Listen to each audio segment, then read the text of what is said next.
The Zika outbreak has entered a dangerous new phase today with the first confirmed transmission of the virus inside the United States. Texas health officials say it likely happened through sexual contact, not a mosquito bite. A person in Dallas was infected by a partner who had been to Venezuela, one of the countries where Zika is an epidemic. This is a game changer. What we've been looking at is mosquito to human, then human come to the United States, and then the mosquitoes bite them, and that starts the transmission. Now it's a game changer. We're talking about sexually transmitted virus, the Zika virus, and that is a concern as we go forward, since 80% of the individuals don't have any symptoms. Scary stuff. Our Dr. Jon LaPook is in Recife, Brazil, with a response at ground zero in the global emergency. John, good morning. Good morning. This city's health commissioner told me, though Zika infection is rampant here, sexual transmission of the virus has not yet been documented.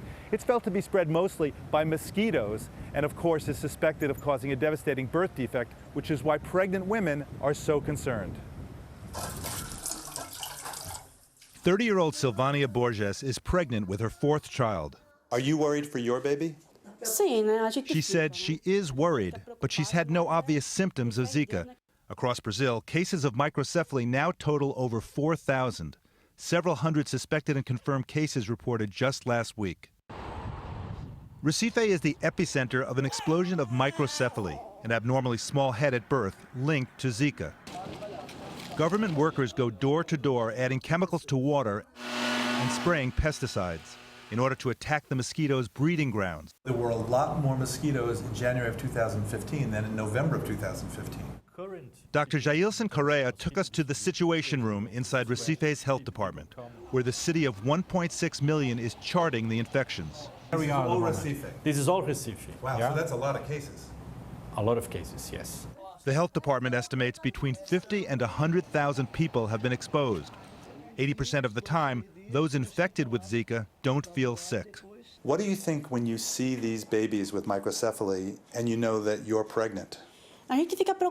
She's worried about the threat of infection because it's a very critical situation. It's really heartbreaking.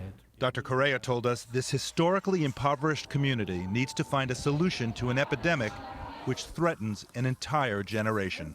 These children will be surviving. The impact in their families, it cannot be measured at this stage. Apart from the scientific and the public health persona, I think as human beings, we really feel the need to do something about it.